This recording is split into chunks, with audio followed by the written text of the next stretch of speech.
Hey everybody, I'd like to welcome you to another Founder Spotlight here in the House of Bricks Live and our Startup X program and accelerator. Look, we're trying to feature some of the best entrepreneurs, CEOs, business leaders across all of our platforms. And we all know that the rise to the top of the mountain is never a straight line. It's never an easy climb, but it is always doable with the right community around you, right mentor, advisors, and also community.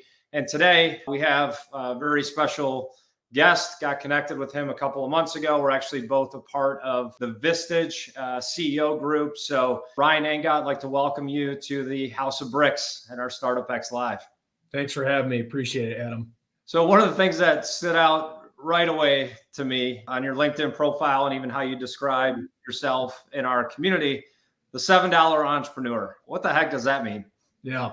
Well, like you've got the 7X entrepreneur success rate. I've got the $7 an hour entrepreneur thing going on. So yeah, that's a unique story. So along my journey, I started TechLok a little over 5 years ago with my dad. And I always struggle with labor. And I generally, like you, have a passion for helping other entrepreneurs. And I kind of stumbled into a staffing business out of the Philippines, VAs. Many people are familiar with them. That has a rate of $7 an hour. And I basically built my own content blog and business to educate other entrepreneurs on how to leverage $7 staffing to help run your startup. And that's what $7 an hour entrepreneur is.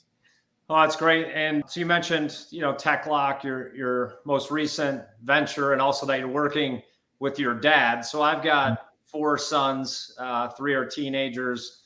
Now we were just kind of talking about that before, but what's it like being in business with your dad? And he is watching, by the way. Yeah, maybe. Well, we have lunch here in an hour and a half for a Vistage guy, actually. My dad's not a social guy, so I don't think he's on, but he's more old school. Yeah, honestly, it's a blessing and it's a curse. And that's very genuine. And, we got into something several years ago with an idea, father, son. It's kind of fun, light and airy, and you're kicking around ideas.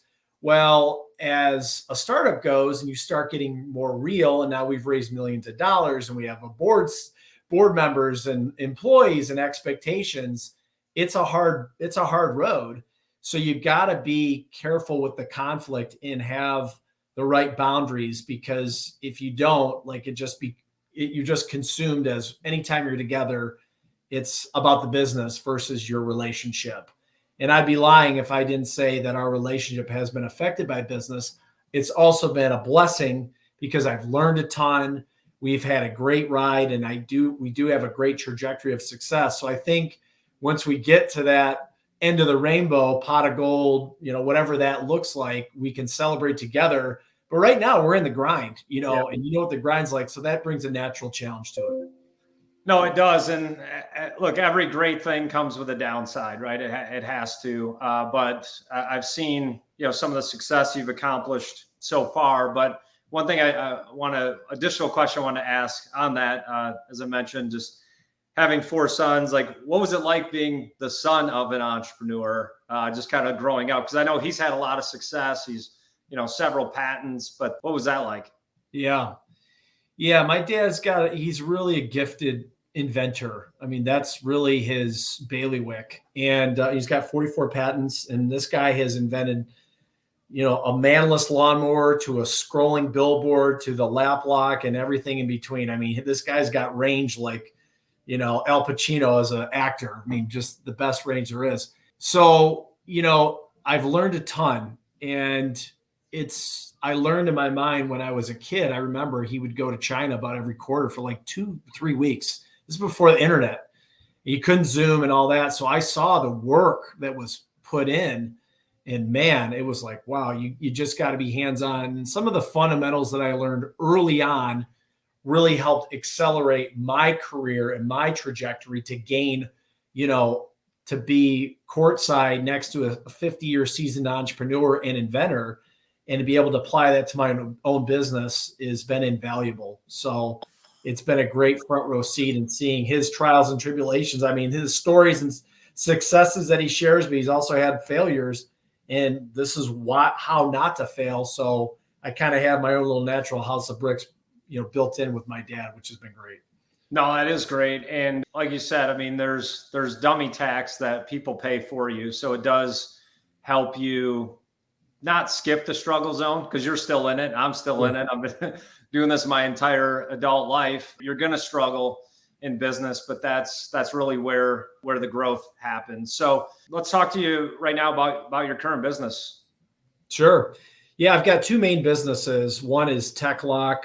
We've invented, and that's my baby. That's where I spend, most of my time and energy, and we've raised millions of dollars. I'm very invested in that. I left my very, cushy, great cybersecurity job almost 2 years ago now.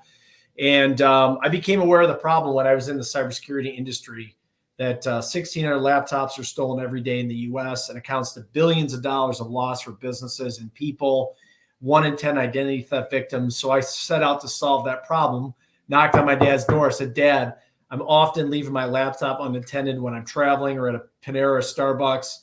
And I just found out it's a fireable offense." This is about 5 years ago, that if something is stolen and I got a great job, I could lose my job over it. There's got to be a better way. And we set out to really revolutionize mobile device security, physical mobile device security for the work from anywhere lifestyle. So the really business and concept has born and evolved through COVID. We're now not in a 9 to 5, office environment. It's a work from anywhere world. You've got cybercrime being at an all-time high. So we invented a little gadget called LapLock that physically locks bags, book bags, purses, and laptops together with a small little device that's looks like a small C-clamp. It's about the size of a smartphone, weighs under a pound. Totally unlike anything in the market. And that's our main business.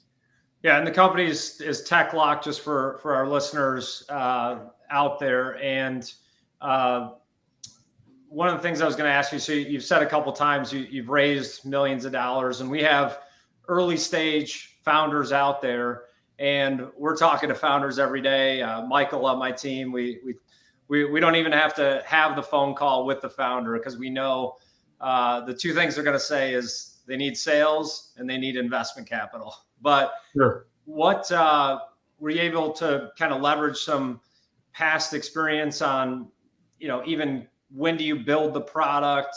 When do you take in investment money? Did you get sales, then take in capital? I know there's no right answer, but it's inspiring for other people that it may resonate with them, that even with all your experience, you've kind of had to play that dance of, what comes first, the chicken or the egg? Yeah, it's a tough one. And I've found that, we've bumped our head big time along the way. We really we made $1 million mistake. That's my first thing I'd say to other entrepreneurs, given all this experience, everything we had, now we had a unique scenario during COVID, that when we were building the product, and I'm going to tie this back to your first question, Adam, yeah. When we were building the product, we said, to get this whole business off and running, yada, yada, yada, it would be maybe a $500,000 investment. We funded most of that. And we've been working on this for years pro bono. Neither one of us has taken a paycheck yet. So we are all in. And through the development cycle, we built a product stateside. We go, okay, now we can duplicate it, scale it, manufacture it. During COVID, we couldn't go to the factory. We chose the wrong factory, cost us 2 years and $1 million. Talk about a hard knock, a lesson learned. Even with my dad's 50 years experience, and he's manufactured over $100 million of products, we still made that mistake. We went to India. We now found a phenomenal factory that is the right manufacturer that is now producing quality LapLoks at high volume.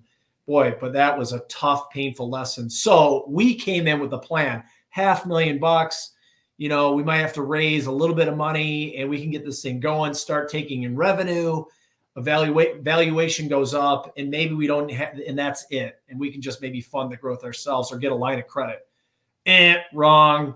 $1 million mistake, 2-year penalty, move the yardsticks back. And then now, we've had to raise $2.2 million. So we severely made a mistake, and we underestimated not only what that mistake was, that's the $1 million, but also the cost, the time, kind of the Herculean effort it's taken to build a new computer accessory brand. And we changed, we've been pivoting. We're dancing more than Michael Jackson in the 80s. I mean, we've been dancing and pivoting and finding our way.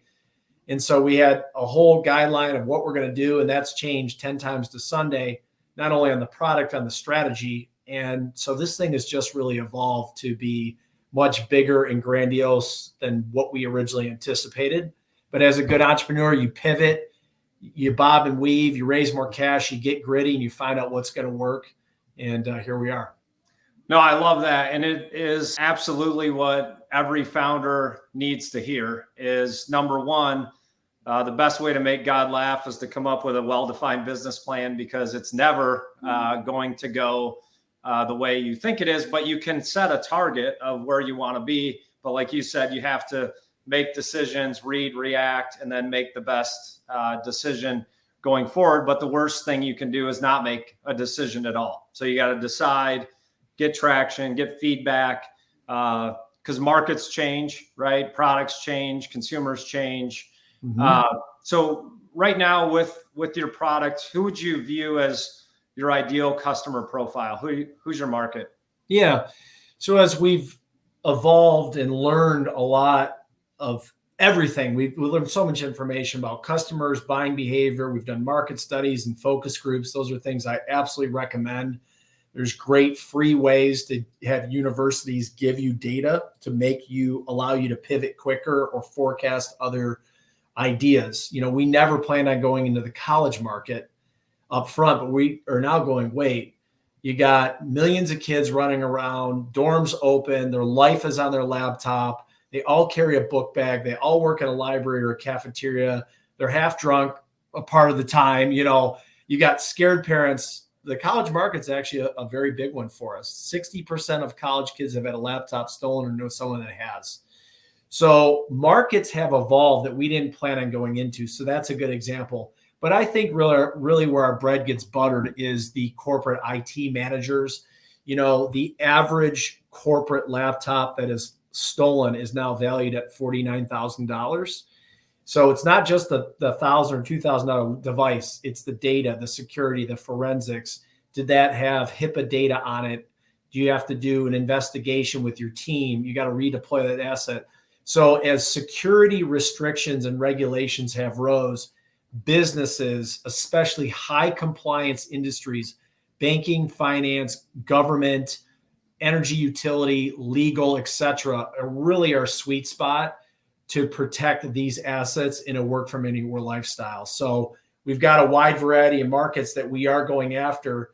As a small startup, you got to be really laser focused on what you can go after. You can't go after all 10 channels. So we're really trying to focus more on the B2B corporate IT side of things. And also, in addition to that, the marketing side. So when we've got a deal with a major software security company, and our deal is to they have 5,000 employees that are onboarded every year worldwide. They get a backpack with their logo and a backpack with their laptop, and they want to put a logo on their lap lock to have mobile security for that asset when it's deployed. So it's still a B2B, but a very different sales motion than the IT directors. So one of the things you just said, right, is a lot of startups, if you're marketing to everyone, you're marketing to no one, right? Mm-hmm. So you got to find who your customer is. And it sounds like that changed over time, but you made a decision, got some feedback, and now are kind of more focused in on who your ideal client profile is. So what do you see as your biggest constraint right now outside of raising a little more capital to close out your round? What's your number one constraint? Yeah, raising cash hasn't been that difficult, and we've got a pretty solid management team and experience, and we've got some great logos, retail logos, and we've got traction. And sales have started. The product's proven it's working. It's, to me, balancing forecasting, inventory, and planning are really challenging with a product like ours. It's the chicken and the egg kind of conversation you had earlier. It's easy if we're loaded with cash and we could take on 250 grand worth of inventory and keep our shelves full. That's great and easy to do. Well, you don't want to, tie up all your cash in inventory because you want it for growth and marketing and trade shows and other activities. We're hiring people right now. So walking that balance in this new line we're working in the branded tech swag game, we've got 10 products. LapLock's our hero, now $2 million idea product. That's one of many. We've built like an ecosystem of work from anywhere accessories that you could put, your company logo on, Nike or House of Bricks, whatever, and it can be used in all sorts of applications. So as we grow and scale and we build a nationwide sales force, projecting and planning when you have hard goods like ours is very difficult.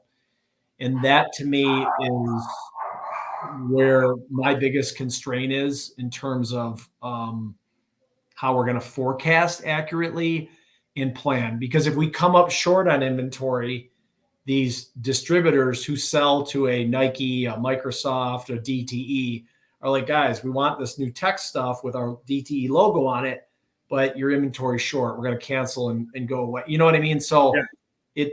That to me really is a tough part of the business right now. Yeah. And you talked about a couple of things there. And again, we talked to too many founders on a monthly basis, but it's a common question of when do I raise and how much of my company do I give up? And a lot of these accelerators out there, they have structures where they're taking 10% of your company, they're taking 15% of what they raise for you. I mean, just lots of bites at the apple for them, and they're playing a numbers game. They know 9 out of 10 will fail. They're trying to capitalize on the one that succeeds. How do you determine how much capital you need at any specific time versus how much of your company do you want to give up? Sure. It's a fine line. I feel like at this point right now, I just had a call with our VP of finance yesterday. He's always watching the money going out. Yeah. And which is his job, and he's great at it. And by the way, every founder and startup, if you don't have a good money guy or an admin guy, get one part-time or whatever, cut a deal, trade for equity, do something. But he keeps us in check. And because I want to spend, I feel I would rather spell, we have an $8 million valuation, which is going to go up soon after we hit another milestone. But, I don't want to choke the growth of the company. And now our manufacturing challenges are over with. We've now have inventory coming in on a steady basis, and the quality of our products it's much better. And we now can sell. I mean, we just came from a trade show last week. We had over 120 distributor leads that wanted all of our different accessories that could be branded, and they go to their customers. So the network effect is starting to take place. And I said to Dennis, Dennis, I know we're watching money going out, but it may make sense to sell another share or two to throw more gas on the fire to grow quicker. There's that balance of we don't want to spend, but we want to grow really damn fast. Now, once we hit to a certain point, call it $1 million in sales, which we hope to do by end of year, a line of credit comes into play and other financing vehicles where you can get even PO financing. So we're still not there yet, but I'm under the belief that, to give up, obviously you want to hold on as much equity as you can. I'm not saying don't just give it away or sell it as needed, but I feel we're now at a juncture where it makes sense to hire in a couple badass, maybe sales and marketers. I'm hiring a marketer right now and stoke the fire to grow quicker rather than be more cautious on our spending.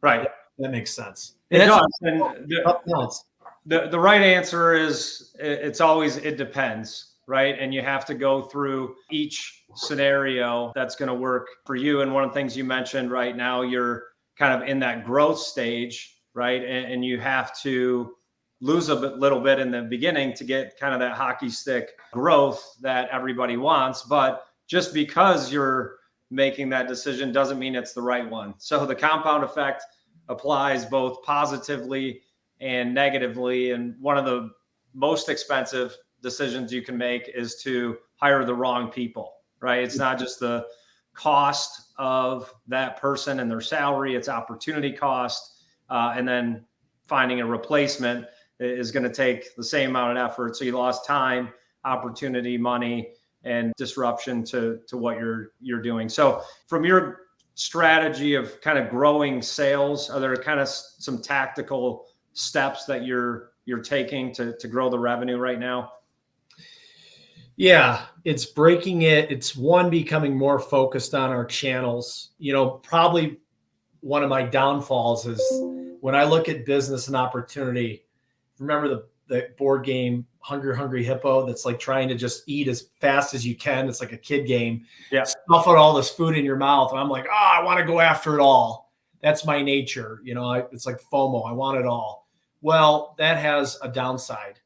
And, we played in Amazon and direct to consumer online. And I feel like we're just now, after about a year being in the market, finding our sweet spot of where do our product lines really resonate. And I think our immediate home run ball, our biggest home run ball, is that B2B corporate swag game. I mean, when I was at my cybersecurity company, we spent $1.3 million a year on branded stuff. And the branded tech swag is a huge market. And so I'm now saying, guys, let's go in and really bust our butt on this division. We hired a VP of channel sales, Nick Milani, who's phenomenal, former Vistage guy. And so we've kind of said, let's build this out division by division. So I now have empowered Nick to be kind of the president of that promo brand channel. So he's off and running that. And I'm giving him guidance and insight. And I'm saying, what is it needed to build out this team? And Nick's bread and butter, he's been doing sales enablement and building out channel sales teams for 20 years. So he's absolutely the right guy for the job. And then I'm now overseeing a different group because I'm out of bandwidth. I can't do it all. Yeah. And as we grow, we have to realize what people need on the chessboard to keep growing as fast as we can, but not being out of control growth fast, and having the right leadership guys or gals in those seats. And that's kind of what we've evolved to in the last several months, that we found the right horse. We've got the right guy. Let's go make it happen. And then we still have the whole other side of the business to run. Yeah. And it's the evolution every founder goes through. You start as a solopreneur. You're doing everything, your sales, your marketing, your finance, business development. You're probably coming up with the product. Then you become an entrepreneur. Maybe you have one person working with you or a co-founder. And then where most of them fail out or peter out is when they have to go from entrepreneur to CEO. And how do you've been doing everything. This is your baby. All your money's in it. How do you start to delegate and empower other people? And it sounds like you're doing that. You're at that specialization stage and then really positioning for that hockey stick growth. And one thing you said earlier, which really changed my career as an entrepreneur, after I sold my first company, my second company is a mobile technology company. We sold to Akamai, but I hired Joel, who's in our community, and everything I am as a visionary, he is as an integrator. So finance, operations, shareholder agreements, operating agreements. Like you said, the sooner you can get that type of a support as an entrepreneur. Entrepreneurs are usually terrible at finances because they think everything's going to work and they want to do it all now. So how does it, what's the strategy? We talk about in our simple framework, like the first thing you have to do is the strategy and where you're going to spend the money and how. And a lot of entrepreneurs wait too long to make those decisions. And you don't have to hire a CFO. You just need financial analysis, and you're still going to make bad decisions.